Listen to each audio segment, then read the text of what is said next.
Bonjour. Alors, dans cette présentation, on va voir comment on peut capturer des exceptions. Donc, un programme, il contient des expressions, des instructions, des déclarations. Parmi les instructions, il y a des instructions qui font office de commande et il y a des instructions qui font office de contrôle du flot d'exécution. Parmi le contrôle du flot d'exécution, on a les conditionnels, on a les boucles et on a les exceptions, principalement.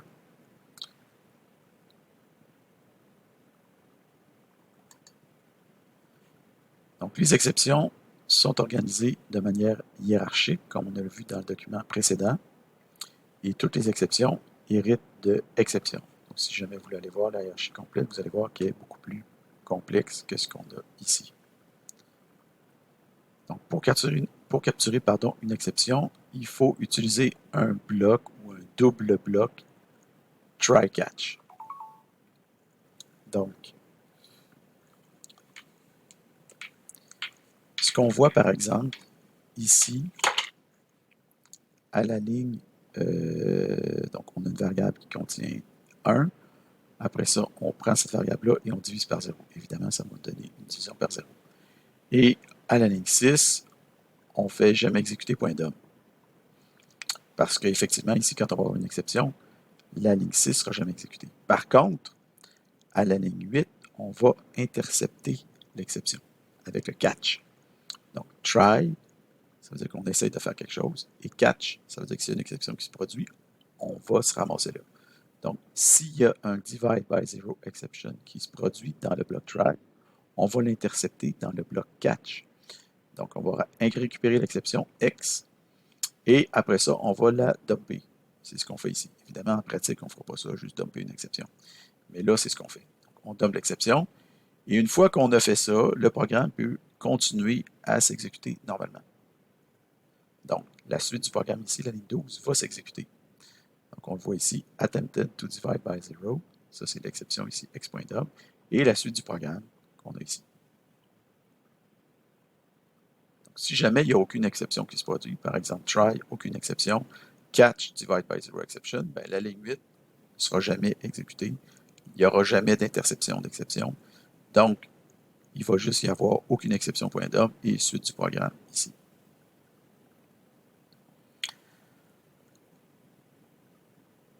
Donc, si jamais le type d'exception qui se produit ne correspond pas au type d'exception qu'on essaye de capturer, il n'y aura pas d'interception.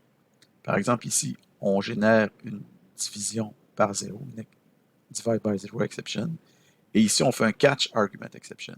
Catch argument exception ne peut pas intercepter divide by 0 exception. Okay. Donc, l'exception ne sera pas interceptée et l'instruction 12 ici ne sera jamais exécutée et en fait, notre programme va planter. Okay. Donc, si on fait un try catch, mais que dans le catch, on ne spécifie pas le bon type d'exception, alors on ne capturera pas l'exception et notre programme va planter. Des fois, c'est exactement ça qu'on veut. Donc, le but, ce n'est pas nécessairement d'intercepter ou de catcher toutes les exceptions possibles. Le but, c'est de catcher les exceptions qu'on sait ce qu'on veut faire avec. Si on ne sait pas ce qu'on veut faire à une exception, on ne la catche pas.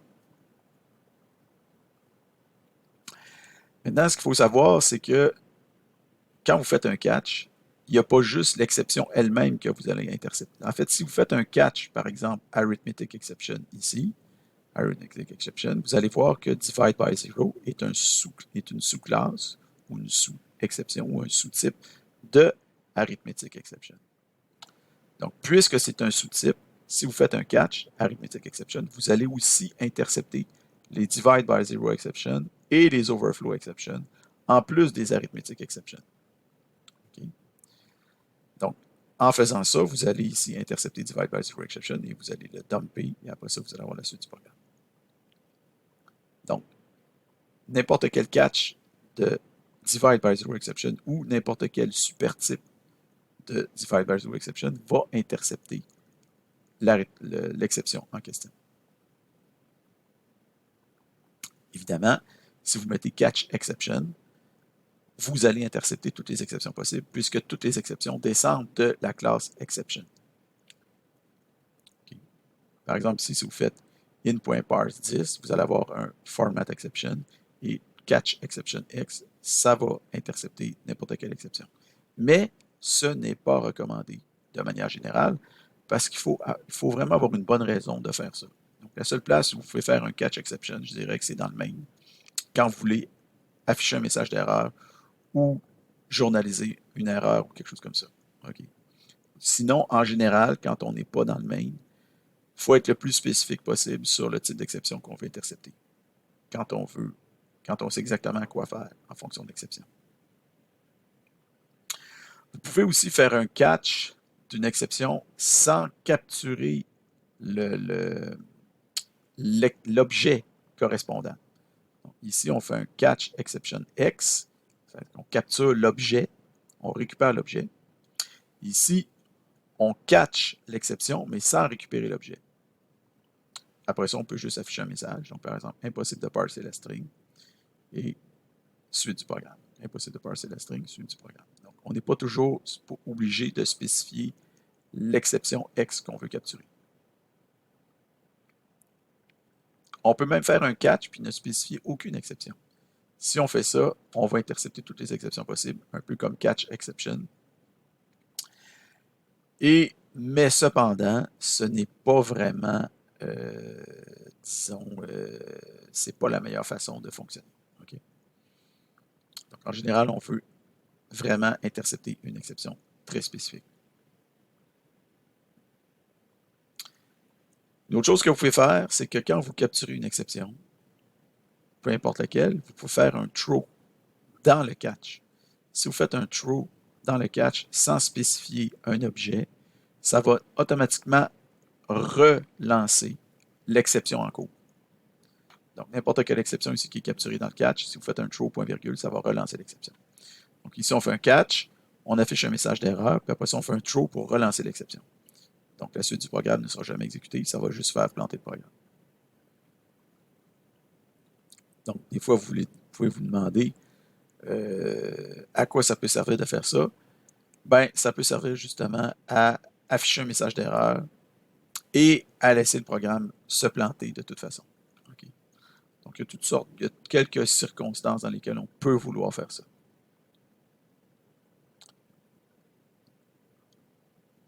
Donc, ce qu'il faut savoir, c'est qu'un catch va intercepter une exception, mais l'exception n'est pas obligée de. C'est pas obligatoire que ça se produise directement dans le try. Ça peut se produire dans une fonction qui est exécutée dans le try. Donc ici, on fait try ma fonction, puis ma fonction ici va lancer l'exception throw new not implemented exception. Ici, on fait catch not implemented exception. Ici, c'est ma fonction qui lance cette exception-là, mais le catch va quand même l'intercepter. Okay? Donc le catch fonctionne à n'importe quel niveau de votre programme. Donc, peu importe à quelle profondeur l'exception se produit dans votre programme, vous allez l'intercepter quand elle va remonter.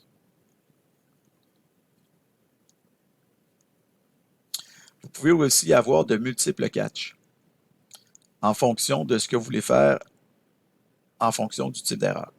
Okay. Par exemple, ici, on a un format exception et ici, on a un index out of range exception. Donc, si on a un format exception, on affiche un certain message d'erreur, alors que si on a index out of range exception, on affiche un autre message d'erreur. Par exemple, ici, on a in.parse console.readline. Après ça, si l'index est 0, break. Après ça, on essaie d'indexer dans notre, alphabet pour aller chercher la lettre correspondante. Okay. Donc, ici, on fait while true. Donc, autrement dit, le programme s'exécute tout le temps. Donc, la première fois, on va probablement ici lire une lettre ou quelque chose comme ça, peu importe. Donc, on va avoir nombre entier attendu. La deuxième fois, on va lire un chiffre, mais ça ne sera pas un chiffre entre 1 et 26. Donc, on va afficher ce message d'erreur-là. Et la troisième fois, ben, on va avoir une lettre correcte, donc la lettre 20, puis on va sortir la lettre T ici, puis il n'y aura aucune exception. Okay? Donc, les exceptions elles-mêmes sont des objets. Donc, ces objets-là possèdent des propriétés. Donc, si vous affichez les propriétés d'un objet, par exemple, vous capturez une exception ici et vous faites x.dom, vous allez voir que vous avez plusieurs propriétés. La propriété, disons les propriétés les plus importantes sont le message associé à l'exception et le stack trace, donc où l'exception s'est-elle produite, dans quelle fonction, à quelle ligne, etc. On peut aussi rajouter un when. Donc, c'est comme, par exemple, si vous voulez, par exemple, ici, on a un message, on fait un readline, puis après ça, on fait un throw new exception message. Okay. Donc, on lève une exception avec un certain message. Après ça, ici, on catch une exception, x, si son message, x.message, égale boom. Donc, si l'exception qu'on vient de capturer, son message, c'est boom, alors on traite ça. Sinon, on catch n'importe quelle autre exception, mais qui ne correspond pas au when, puis on va faire x.dom, pas de boom. Okay. Donc, par exemple, ici, on a toujours un while true, donc on exécute ça à répétition. Donc, on peut rentrer boom, là, ça va être écrit, j'ai entendu un boom, puis après ça, on peut entrer bang, puis ça va afficher à ce moment-là, si vous affichez bang, celle-là ici sera pas, c'est pas ce catch-là qui va embarquer, ça va être ce catch-là, et on va afficher pas de boom. Bang. Finalement, il y a aussi la possibilité d'avoir un bloc finally ou une section finally. Donc, on peut faire un try, catch, finally. Donc, le bloc finally est toujours exécuté. Okay. Qu'il se produise une exception ou qu'il ne se produise pas d'exception. En fait, on l'utilise principalement pour s'assurer qu'une action importante sera menée même en situation d'erreur. Là, ici, je vous donne un exemple. Il n'y a pas d'affichage par rapport à ça. Mais try, démarrer la centrale nucléaire, supposons. C'est un programme qui gère une centrale nucléaire. Démarrer la centrale nucléaire. Deuxième opération, opérer la centrale. Si jamais il y a une exception qui se produise, on la capture, on journalise l'erreur. Maintenant, qu'une exception se produise ou qu'une exception ne se produise pas, dans tous les cas, on veut faire un shutdown. Donc, on ferme la centrale. Alors, quand faut-il capturer une exception? Donc, en général, on capture les exceptions si on a quelque chose à faire par rapport à cette erreur-là. Si vous n'avez rien à faire, amusez-vous pas à capturer une exception pour rien. On laisse le programme se planter. Par exemple, si on sait qu'il est possible qu'une communication entre un client et un serveur puisse échouer et qu'on veut réagir à cette possibilité, alors on va capturer l'exception correspondante. Cependant, la plupart du temps, les exceptions sont exceptionnelles ou alors elles témoignent d'une erreur dans la logique de notre programme et on a alors avantage à la laisser se propager et à planter notre programme. Donc, où faut-il capturer une exception? Typiquement, vous avez deux cas de figure. Vous capturez l'exception aussi proche que possible du lieu où elle se produit, par exemple dans la même méthode, parce qu'on sait quoi faire dans ce cas-là.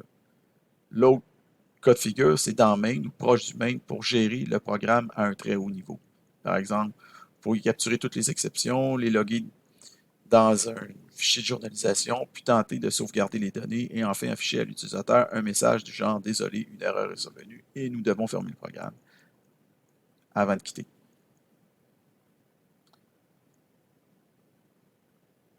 Donc, il est généralement préférable d'éviter les exceptions lorsque c'est possible. Donc, par exemple, ici, on a deux cas de figure différents pour traiter le fait que l'entier qu'on veut parser ne soit pas le bon. Okay? Donc, c'est évident que si vous faites un readline puis vous voulez lire un entier, ben, la meilleure façon de parser un entier, c'est de faire in.tryparse. Okay? Parce que la possibilité que ça ne soit pas un entier est quand même très, très, très, très, très élevée. Okay? On ne se retrouve pas dans quelque situation exceptionnelle. Donc, in.tryparse, vous n'êtes pas dans un cas exceptionnel, donc c'est mieux de faire tryparse. Si ça marche, vous faites ça, sinon ça marche. Si ça ne marche pas, vous faites ça. Par contre, vous auriez pu aussi faire try, puis après ça, vous faites in.parse. Fait que si in.parse ne fonctionne pas, vous allez avoir un catch format exception et vous allez faire quelque chose. Sauf que ça, c'est 1000 fois plus lent que ça. Parce que ça traite une exception. Ça fait juste un if. Okay? Donc, c'est beaucoup mieux de fonctionner comme ça que comme ça.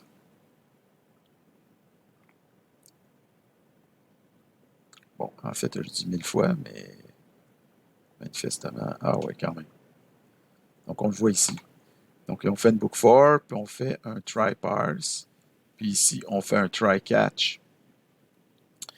Et pour voir c'est quoi la différence comparée. Okay, donc ici, on l'exécute 1 million de fois, puis ici, on l'exécute seulement 1000 fois.